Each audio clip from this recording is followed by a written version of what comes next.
Hello everyone, welcome to Pitambara educators. इस video में हम Kumaon university B Ed third semester B302 का जो सब्जेक्ट है टीचर एंड एनवायरमेंटल एजुकेशन, उसकी second unit climate change causes consequences and remedies का फर्स्ट टॉपिक डिस्कस करेंगे, that is meaning and definition of climate change and causes of climate change. So climate change की definition by UN, it is written here. So we are going to understand it. हम इसे समझते हैं जिससे कि हमें easily learn हो जाए ये डेफिनेशन ऑफ क्लाइमेट चेंज। आप कोई भी डेफिनेशन लिख सकते हैं, इवन विकीपीडिया से भी आप क्लाइमेट चेंज की डेफिनेशन ले सकते हैं और उसे लर्न कर सकते हैं। सो जो भी डेफिनेशन आपको ईजी लगती है आप उसे लर्न करिएगा। So climate change refers to long term shift in temperature and weather patterns. तो वेदर के पैटर्न में या फिर टेम्परेचर का एकदम से बढ़ना या कम होना, that is climate change. These shifts में भी नेचुरल, तो नेचुरल हो सकते हैं, मे बी डिज़ास्टर की वजह से या कोई स्टॉर्म या हरिकेन्स, इन चीज़ों की वजह से। But since the 1800s human activities have been the main driver of climate change.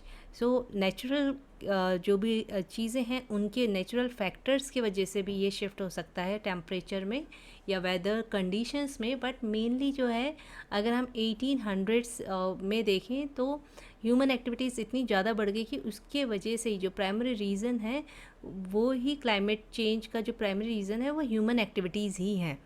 So mainly it is due to burning of fossil fuels like coal, oil and gas. तो main reason जो है वो है burning of fossil fuels like burning of coal, burning of oil and gases, जिसकी वजह से heat trapping gases produce होती है जिन्हें हम green house gases भी कहते हैं। For example methane, carbon dioxide, ये जो होती हैं green house gases होती हैं।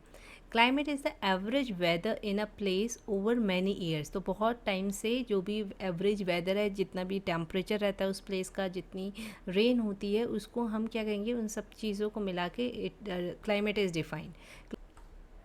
Climate change is a shift in those average conditions. तो जो भी एवरेज कंडीशन है वहाँ के वेदर की, उसमें चेंज होना, that is climate change.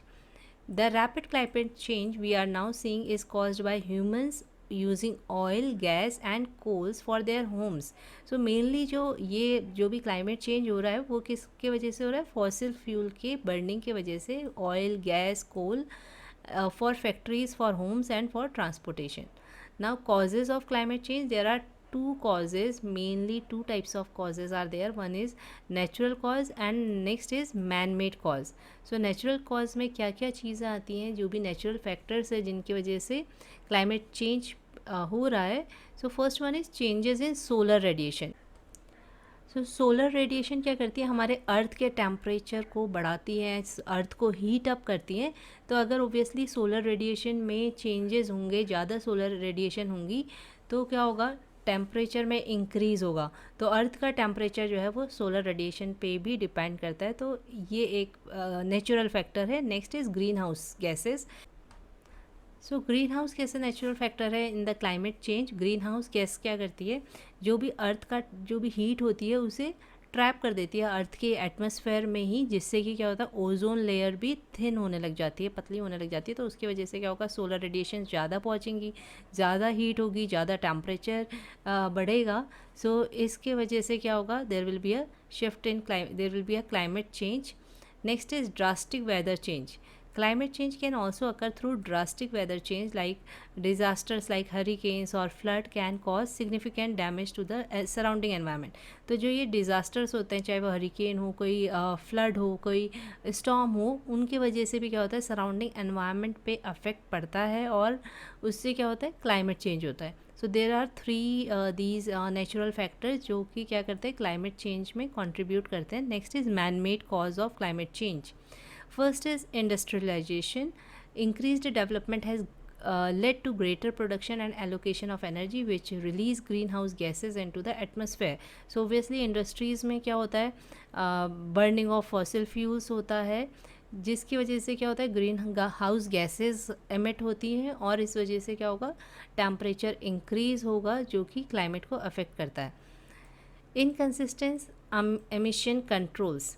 As technology continues to improve, emission control standards haven't kept pace. This means that more harmful green house gases are being release into the air. तो जैसे जैसे technology develop हो रही है तो उसी हिसाब से क्या होना चाहिए था, जो भी एमिशन हो रहा है ग्रीन हाउस गैसेज का, उस पर कुछ उनका कंट्रोल होना चाहिए था, कुछ स्टैंडर्ड्स डिफाइन होने चाहिए थे कि ये गैसेस ज़्यादा रिलीज़ ना हो एनवायरनमेंट में, पर ऐसा कुछ हुआ नहीं है, जिसकी वजह से अगेन ग्रीन हाउस गैसेस बढ़ती जा रही हैं। Next is deforestation. डिफॉरेस्टेशन, पेड़ों का कटना, फॉरेस्ट का कटना, तो उसकी वजह से क्या हो रहा है, अगेन प्लांट्स ब्रीथ इन कार्बन डाइऑक्साइड, तो कार्बन डाइऑक्साइड जो है कम नहीं हो रही है, रिड्यूस नहीं हो रही है। And when increasing amount of trees are cut down without planting new ones, it is a disproportionate amount of carbon dioxide stays in the atmosphere। तो अब पेड़ कम है और ह्यूमन बींग ज़्यादा है, सो ऑब्वियसली जो CO2 होगा वो ह्यूमन बींग ज़्यादा प्रोड्यूस करेंगे और पेड़ वहाँ पे है नहीं, सो वहाँ पे डिसप्रपोर्शन हो जाएगा, सेम प्रपोर्शन में नहीं रहेगा, बैलेंस नहीं रहेगा CO2 का, जिसकी वजह से क्या होगा, again environment will be heated. Next is agri business. Contemporary farms send up large amount of CO2 and methane into the atmosphere while meeting the food needs of developed countries। So जो contemporary farms हैं वो sustainable development वाली जो technique है उसे नहीं follow कर रहे हैं, और इसी वजह से क्या हो रहा है, large amount of carbon dioxide और मीथेन प्रोड्यूस होती है, क्योंकि वो मीट कर रहे हैं, क्योंकि वो डेवलप्ड कंट्रीज़ की जो भी फूड नीड्स हैं उनके लिए इतना लार्ज प्रोडक्शन करते हैं, और फिर उसकी वजह से क्या हो रहा है, CO2 मीथेन ये ग्रीन हाउस गैसेस रिलीज़ हो रही हैं एटमॉस्फेयर में, जिसकी वजह से फिर से क्लाइमेट चेंज आ रहा है। Next is modernisation. The concrete use to build roads and the vehicles that travel upon them create high levels of CO2 and exhaust fumes that contribute to higher temperature। तो हमें पता ही है कि modernisation like road का जो भी construction हो रहा है या इंफ्रास्ट्रक्चर जो भी बन रहा है, अगर ग्रीन बिल्डिंग्स नहीं है, यानी कि जो हमारे एनवायरनमेंट फ्रेंडली बिल्डिंग्स नहीं है या एनवायरनमेंट फ्रेंडली कंस्ट्रक्शन नहीं है, ऐसे ही एनवायरनमेंट फ्रेंडली व्हीकल्स नहीं है, तो क्या होगा, green house gases obviously release होंगी, पॉल्यूशन होगा, जिससे कि टेम्परेचर में इफेक्ट पड़ेगा और क्लाइमेट चेंज होगा। So this topic I hope कि आपको ये समझ में आया होगा कि क्लाइमेट चेंज की डेफिनेशन आप कैसे लिख सकते हैं, कॉजेज़ क्या है। अगर समझ में आया तो प्लीज़ लाइक करिएगा, कमेंट करिएगा एंड शेयर भी करिएगा अपने फ्रेंड्स के साथ, एंड चैनल को सब्सक्राइब भी करिएगा। सो अगर आपको किसी और टॉपिक पे भी वीडियो चाहिए तो आप कमेंट में बताइएगा, I will try to make it, and thank you for watching this video.